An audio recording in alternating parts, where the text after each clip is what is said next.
amigos, bienvenidos a Entrevistas y Comentarios. En esta ocasión tengo el agrado de entrevistar al señor Julio Bámaca, quien es presidente de la Asociación de Sordos de Guatemala. Gracias, don Julio, por estar con nosotros. Bienvenido a Entrevistas y Comentarios. Gracias. Cuéntenos, ¿qué es la Asociación de Sordos de Guatemala? ¿A qué se dedican y desde cuándo fue fundada?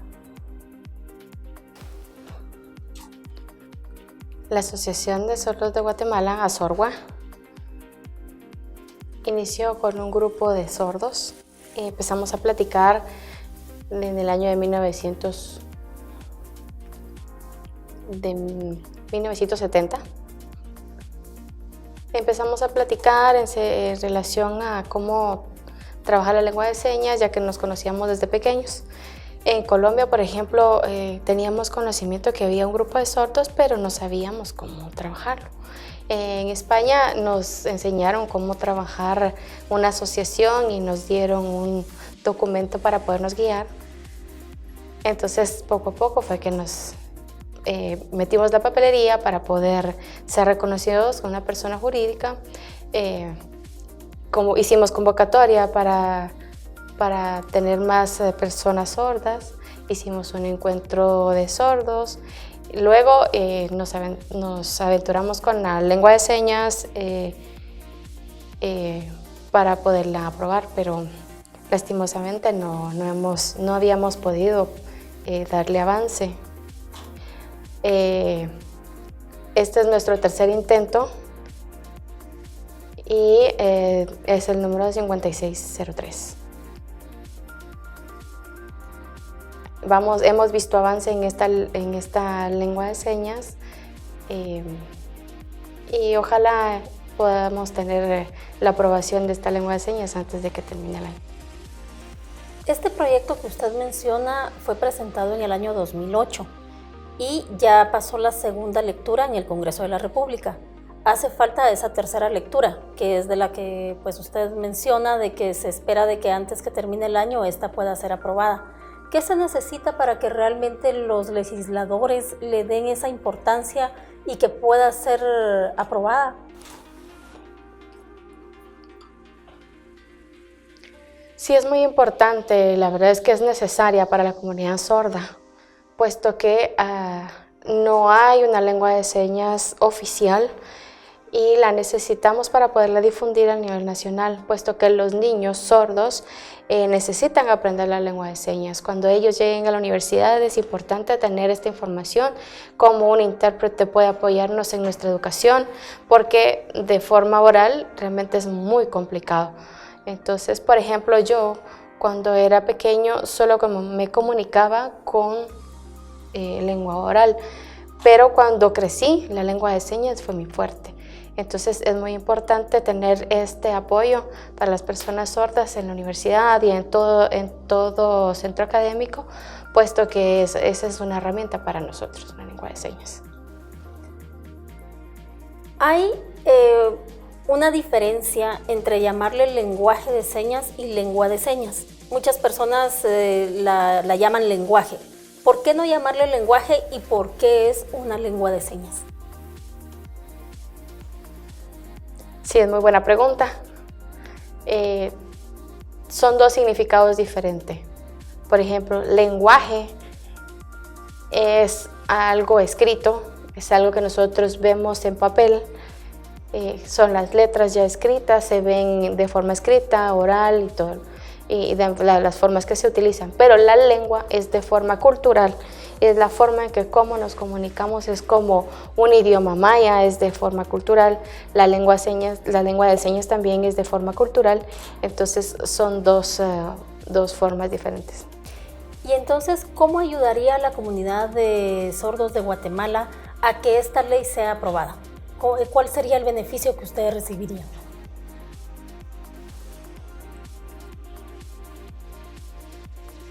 Sí, realmente la comunidad de oyentes no tiene la necesidad de aprender la lengua de señas. Realmente nosotros a veces sentimos mucha frustración y mucha discriminación porque al solicitar algo, por ejemplo, nos han orientado que la Federación Mundial de Sordos debe de tener una lengua de señas autorizada y oficializada y también tener su reglamento para poder iniciar con trámites a nivel público. Y esto ayuda al desarrollo de la comunidad sorda. Entonces realmente creo que esto es muy importante para nosotros como comunidad sorda, poder tener esta herramienta ya oficializada para que podamos tenerla a nivel nacional, ya que la lengua de señas no está reconocida y necesitamos esta apertura para la comunidad sorda. Usted decía de que no, por ejemplo, para una persona que no es sorda no es tan importante que lo aprenda, pero para podernos comunicar, ¿cree usted que sería necesario que esta lengua de señas fuera obligatoria para todos, como está sucediendo en países de Sudamérica? Por ejemplo, en Argentina ya lo volvieron obligatorio como un curso en la currícula estudiantil para que todos los alumnos aprendan. ¿Cree usted que esto sería necesario en Guatemala y que esto ayudaría más a la comunidad de sordos? Exacto, sí. Por ejemplo, acá en Guatemala, la entrevista, por ejemplo, ¿cómo yo haría una entrevista si no hubiera algún intérprete de lengua de señas? Creo que no estaría claro. Pero, por ejemplo, en una conferencia, si yo asisto a la conferencia y no hay un intérprete de lengua de señas, ¿cómo poder accesar a esa información? Creo que la intérprete de lengua de señas es vital en la comunidad de sordos.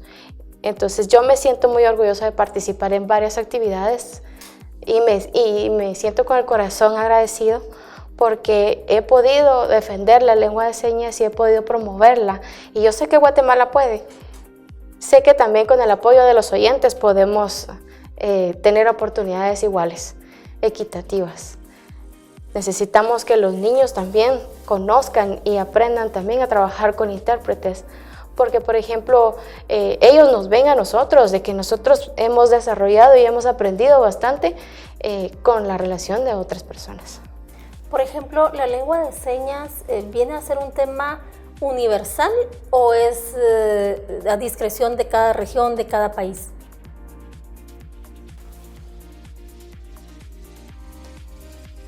Hay 134 países integrando la Federación Mundial de Sordos.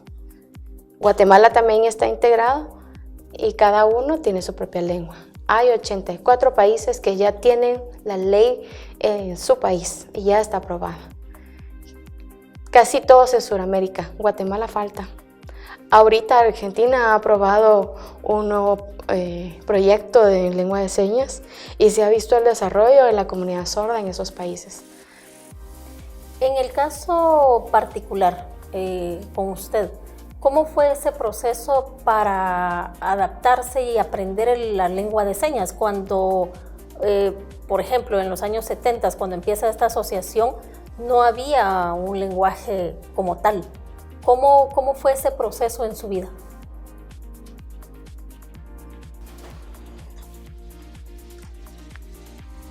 Antes había muchos sordos estudiando, pero sin la lengua de señas.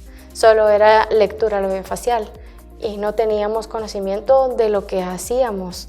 Realmente era como muy difícil de entender. La cultura sorda no estaba desarrollada acá en Guatemala. Nosotros a escondidas hacíamos señas naturales. Entonces así nos entendíamos, pero las maestras de las escuelas nos pegaban. Entonces ahora ya conocemos y sabemos que como derecho de personas sordas tenemos derecho a accesar la lengua de señas. Y este es un gran problema, puesto que hay mucho trabajo por hacer. Y si no se accesa a la lengua de señas, eso también es un tema de discriminación. Creo que también la lengua de señas ayuda al aprendizaje de la persona sorda. La Convención de los Derechos de las Personas con Discapacidad ya dijo que como persona sorda debemos de usar la lengua de señas como una forma equitativa de comunicación con las personas con discapacidad y podernos comunicar con las demás personas. Esa es una manera de poder desarrollar y yo me siento muy gratificada. ¿Qué mensaje le mandaría usted a nuestros televidentes para que tomen conciencia y que sepan de que cuando nos encontramos con una persona que es sorda, que también merece respeto, que tiene derechos, que tenemos que aprender a comunicarnos con ustedes, pues, ¿qué mensaje les mandaría para que sean parte de este movimiento? Sí, eso es muy importante para nosotros. De hecho, yo, gracias a que aprendí muchas culturas y he compartido con muchas personas de diferentes países, ellos me han motivado y me han enseñado muchas cosas de lo que en sus países han trabajado. Entonces creo que es necesario de que todas las personas se integren a aprender la lengua de señas. CONADI es una institución que nos ha apoyado a promover esta actividad, entonces creo que es muy importante que también las mujeres sordas aprendan la lengua de señas, adulto, mayor y todas las personas con discapacidad puedan aprenderla para que podamos relacionarnos todos y podamos tener una mejor convivencia. Entonces los invito a ustedes para que puedan aprender. Nosotros como personas sordas en un principio nos sentimos aislados y con miedo, pero al aprender a relacionarnos con la gente y a tener más personas que sepan lengua de señas, hemos aprendido a tener una mejor relación con los demás y a trabajar en equipo. Si una persona está interesada en acercarse a la asociación o a CONADI, ¿dónde los pueden contactar?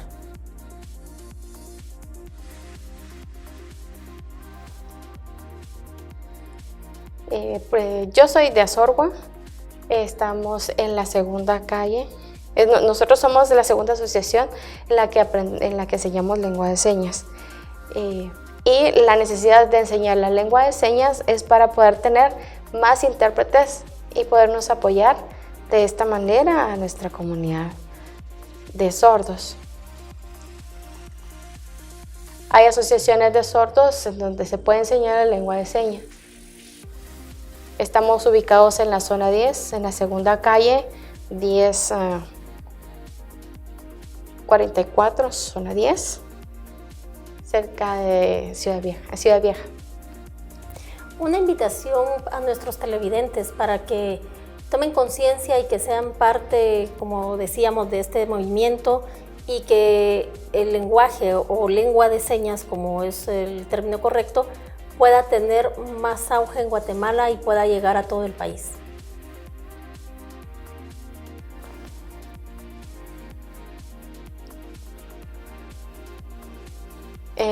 Por ejemplo, he tenido la comunicación de los compañeros de México en donde nos han apoyado y nos han indicado cómo poder trabajar con las personas oyentes y darles una mejor enseñanza de lengua de señas. Hemos aprendido y gracias con el apoyo de Dios, hemos aprendido a jalar a más personas para aprender la lengua de señas. ¿Algo más que usted quisiera agregar?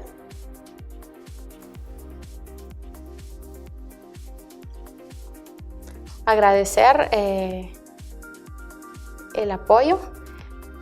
Yo soy el subcoordinador de la Mesa Técnica de la Ley de Lengua de Señas 5603. Somos 14 asociaciones de personas sordas que estamos trabajando somos responsables de esta ley.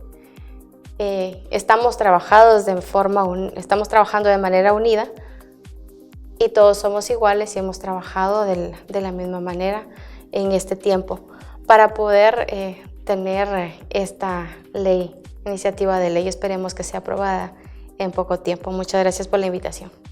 Muchísimas gracias a usted y a ustedes, amigos, gracias por haber estado en sintonía. Los invitamos a que nos acompañen en un próximo programa.